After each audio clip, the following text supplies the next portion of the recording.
Hello, dear student. Today we are discussing about subject verb agreement topic. जो ये subject verb agreement topic है हमारा, इसमें हम आपको बताएंगे कि जो वर्ब है वो सब्जेक्ट के अनुसार वाक्य में प्रयोग की जाती है।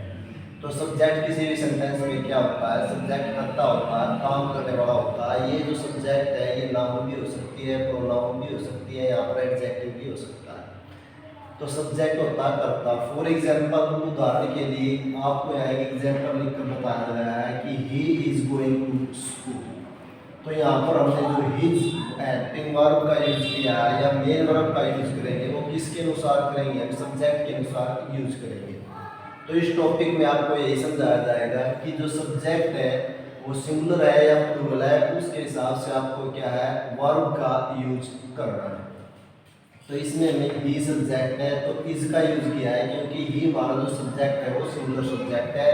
और सिंगुलर सब्जेक्ट के हिसाब से इसमें इज हेल्पिंग वर्ब का प्रयोग किया गया है। तो इसी तरह हम एक और एग्जांपल्स लिखते हैं। ही ड्रिंक्स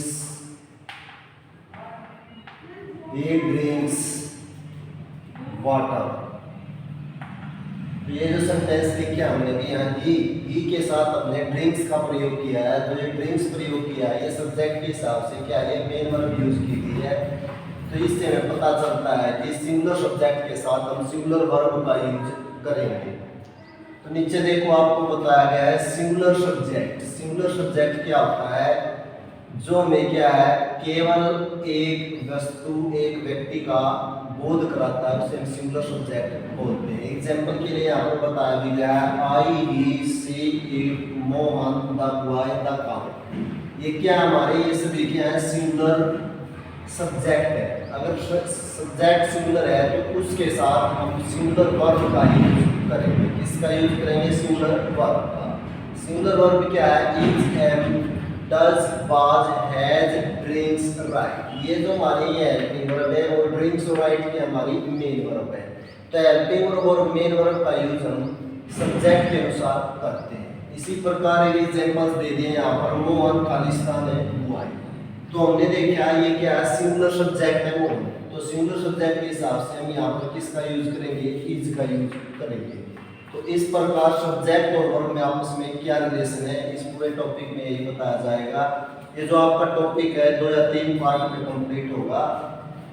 यहाँ पर सिर्फ आपको ये देखना है कि जो सब्जेक्ट दिया गया है वो सिंगुलर है या प्लूरल है। तो उसे समझने में हमें क्या है, मुश्किल होती है। तो इस टॉपिक में आपको यही बताया जाएगा। ये दिया गया एग्जाम्पल मोहन इज हुआ है, तो हमने यहाँ पर इज का यूज कर दिया है। क्यों इज का यूज किया है? क्योंकि हमारा जो सब्जेक्ट था वो क्या था, सिंगुलर था। इसी प्रकार से नीचे एक एग्जांपल दिया गया, ये इज ए गुड हुआ है। तो ही इज यहाँ भी इज आएगा। क्यों ये इज का यूज किया है? क्योंकि जो सब्जेक्ट है वो क्या हमारा सिंगुलर है। मोहन क्या है, नाम है, तो ये भी सिंगुलर है, यहाँ भी इज का यूज किया है। इसी प्रकार नंबर 2 देखो, प्लूरल सब्जेक्ट। प्लूरल सब्जेक्ट क्या होते हैं? प्लूरल सब्जेक्ट वे होते हैं जो हमें एक से ज्यादा, यानी जो हमें एक से ज्यादा व्यक्ति, वस्तु, स्थान आदि का बोध कराते हैं, उसे हम प्लूरल सब्जेक्ट कहते हैं। प्लूरल सब्जेक्ट में यू, वी, दे या द बॉयज यानी लड़के। यू माने ये यू है हमारा जो सिंगुलर और प्लूरल दोनों में होता है, लेकिन वे हम क्या ये प्लूरल है। दे माने वे, द बॉयज लड़के, यानी एक से ज्यादा संख्या का बोध होता है, तो ये क्या है, प्लूरल सब्जेक्ट है। इसी प्रकार प्लूरल सब्जेक्ट के हिसाब से हम प्लूरल वर्ब का यूज करेंगे। काम करने वाले एक से ज्यादा हो तो क्या होते हैं, प्लूरल्स होते हैं। यहाँ पर देखो दे, दे मीन्स क्या होता है, वे, यानी एक से ज्यादा संख्या का बोध कराया गया, तो दे मीन्स दे। तो इसके साथ हम यहाँ पर क्या वर्ब आर का यूज कर सकते हैं। They were going to school, वे स्कूल जा रहे थे। तो यहाँ पर किसका यूज किया हमें, वर्ब का। लेकिन इससे पहले मैं आपको आगे क्या रूल बताने से पहले थोड़ा नाउन और वर्ब्स के बारे में बताना चाहता हूँ। अगर आप नाउन्स देखोगे तो नाउन्स में भी पीछे क्या है, जो सिंगुलर नाउन्स होती हैं, अगर उनमें एस, ई एस या ई एस ऐड कर देते हैं तो वो प्लूरल नाउन्स बन जाती है। मान लो हमने यहाँ पर लिख दिया BENCH, ठीक है, बेंच। तो ये बेंच हमारा क्या है, सिंगुलर है। अगर हम इसमें ES जोड़ देते हैं बेंचेस, तो क्या हो जाएगा, ये बेंचेस, तो ये क्या हमारा प्लूरल्स बन गया, तो नाउन क्या होगी प्लूरल्स। इसी प्रकार वर्ब्स दे दिए हमने यहाँ पर, कोई भी वर्ब्स है, मान लो हमने लिख दिया यहाँ पर गो, तो गो हमारी क्या है वर्ब है, ठीक है। तो ये वर्ब क्या प्लूरल है, लेकिन अगर इसमें वाक्य में यूज करते हो इसके साथ ईएस जोड़ देते हैं तो गोज हो जाता है, तो गोज हमारा किसका बोध कराती है सिंगुलर वर्ब का। तो अगर किसी वर्ब, तो यहाँ देखो नाउन और जो वर्ब है ये दोनों एक दूसरे की क्या है बिल्कुल अपोजिट है। अगर हम किसी नाउन के अंत में एस ई एस या ई एस लगाते हैं तो प्लूरल्स नाउन होती है, लेकिन वर्ब इसके उल्टी हो जाती है। अगर हम वर्ब के एंड में एस ई एस या ई एस लगाते हैं तो वो सिंगुलर वर्ब होती है। फॉर एग्जांपल के लिए ये देखो, अगर हमने यहाँ पर कोई भी नाउन ले ली CATCH, वर्ब ले ली हमने कैच, कैच मीन्स क्या होता है पकड़ना। अगर हम इस वर्ब के अंत में CHES लगा देते हैं तो ये हमारी सिंगुलर वर्ब हो जाती है, लेकिन नाउन इसका बिल्कुल क्या है अपोजिट है। अगर कोई भी हम नाउन लेते हैं, मान लो हमने यहाँ पर लिख लिया ओक्स, तो इसका प्लूरल बनाना है तो क्या बनाएंगे हम ओक्सिस। तो इस प्रकार नाउन और प्लूरल एक दूसरे के क्या है ये अपोजिट है। अगर वर्ब है तो इसमें क्या है ES या IS या S लगाने से वो सिंगुलर बनती है, लेकिन अगर हम किसी नाउन में S ES या IS जोड़ देते हैं तो वो प्लूरल्स नाउन हो जाती है। तो यहाँ तक आपका जो कंसेप्ट है ये क्लियर हो गया है। आगे देखो आपको एक या दो रूल बताया जाएगा। तो रूल फर्स्ट हमारा देखो इस सब्जेक्ट और एग्रीमेंट में रूल फर्स्ट है, यदि दो सिंगुलर सब्जेक्ट एंड से जुड़कर बने हों तो प्लूरल वर्ब का यूज होगा। देखो किस प्रकार से एग्जांपल्स है इसका। एग्जांपल्स में देखो Mohan and Sohan are good friends,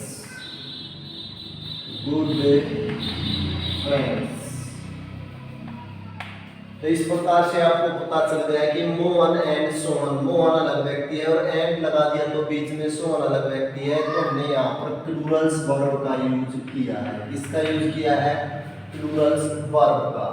are good friends, Mohan और सोहन दोनों अच्छे मित्र हैं। इसी प्रकार देखो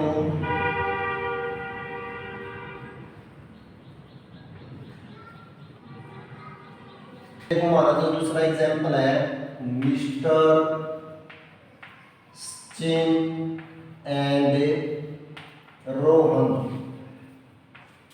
गो टू दिल्ली, तो यहाँ पर मिस्टर सचिन और रोहन एंड के द्वारा जुड़े हुए हैं, तो एंड के द्वारा जुड़े हुए हैं तो ये हमारे प्लूरल सब्जेक्ट हो गए। तो ये हमारा क्या हो गया पूरा सब्जेक्ट हो गया प्लूरल सब्जेक्ट। तो प्लूरल सब्जेक्ट है तो यहाँ पर हमने प्लूरल वर्ब का यूज किया है। जैसे आपको पीछे बताया था, अगर किसी वर्ब के अंत में हम एस ES या ES जोड़ देते हैं तो सिंगुलर हो जाती है, लेकिन हमारा यहाँ पर सब्जेक्ट प्लूरल है तो यहाँ पर हमने क्या प्लूरल वर्ब का यूज किया है। दूसरा जो हमारा रूल है वो देखो, यदि दो सिंगुलर सब्जेक्ट एंड से जुड़े हुए हों, इसमें भी यही आया था दो सिंगुलर सब्जेक्ट किससे जुड़े हों एंड से। यहाँ तक तो ये सेम एंटर था, उनसे पहले कोई पोजेसिव प्रोनाउन, उनसे पहले कोई पोजेसिव प्रोनाउंस आया हुआ हो, जैसे माई इज यूअर, यानी माई मीन मेरा, ये क्या है किसी चीज पर अधिकार दिखाते हैं, पोजेसिव प्रोनाउंस बोलते हैं एटसेट्रा। और भी हो सकता है कुछ, या कोई आर्टिकल आया हुआ हो तो, या कोई आर्टिकल आ जाए और एंड से जुड़ रहे हैं तो नीचे दिए गए एग्जांपल से अंडरस्टूड करें। नीचे आपको एग्जांपल्स बताए जाएंगे, इनसे क्या आपको ये अंडरस्टूड हुआ। देखो इसमें देखो फर्स्ट एग्जांपल मैंने लिख दिया the black and white cow is grazing in the field. The white and black cow is grazing in the field. तो यहाँ पर एंड से जुड़े हुए हैं। अब देखोगे आपका black and white cow is grazing in the field. तो आप यहाँ क्या देखोगे, ये सब्जेक्ट में एंड आ रहा है, आप सोचोगे प्लूरल है, लेकिन ये क्या प्लूरल नहीं है, सिंगुलर सब्जेक्ट है। इसकी पहचान आपको ऐसे होगी, ऊपर मैंने नेम लिख रहा है, पॉजेसिव प्रोनाउंस या कोई आर्टिकल्स आया हुआ हो, तो इसमें आर्टिकल आया हुआ है the black and white cow is, तो हमने यहाँ पर इज वर्ब का यूज कर दिया, जो सिंगुलर वर्ब है इज वर्ब का यूज होगा, क्योंकि the black and white cow यहाँ पर क्या है, ये एक ही गाय के बारे में बता रहा है, जो गाय है वो काली और सफेद है। Is grazing in the field, खेत में चल रही थी। तो इस प्रकार हमें क्या इसे अंडरस्टूड करना है। लेकिन इसी सेंटेंस को देखो, अगर मैं इसमें यहां से लिख दिया मैंने the black and the white cow are grazing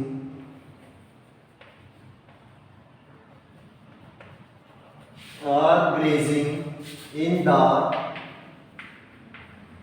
field, in the field. ये सेंटेंस देखो, इसमें मैंने लिख दिया the black and white cow, तो यहाँ पर मैंने आर लगाया है, इसमें भी एंड आ रहा था, इसमें भी एंड, और यहाँ पर मैंने इज लगाया और यहाँ पर क्या लिख दिया, प्लूरल वर्ब लगा दी। क्यों लगाई यहाँ पर प्लूरल वर्ब, क्योंकि अगर किसी भी एडजेक्टिव कह लो या नाम कह लो, उससे पहले द आया हुआ है और एंड के बाद भी द आया हुआ है, तो इसका मतलब है एक गाय काली है और दूसरी गाय कौन सी है, अलग अलग गाय का बोध कराता है। White cow are grazing in the field. तो अगर किसी भी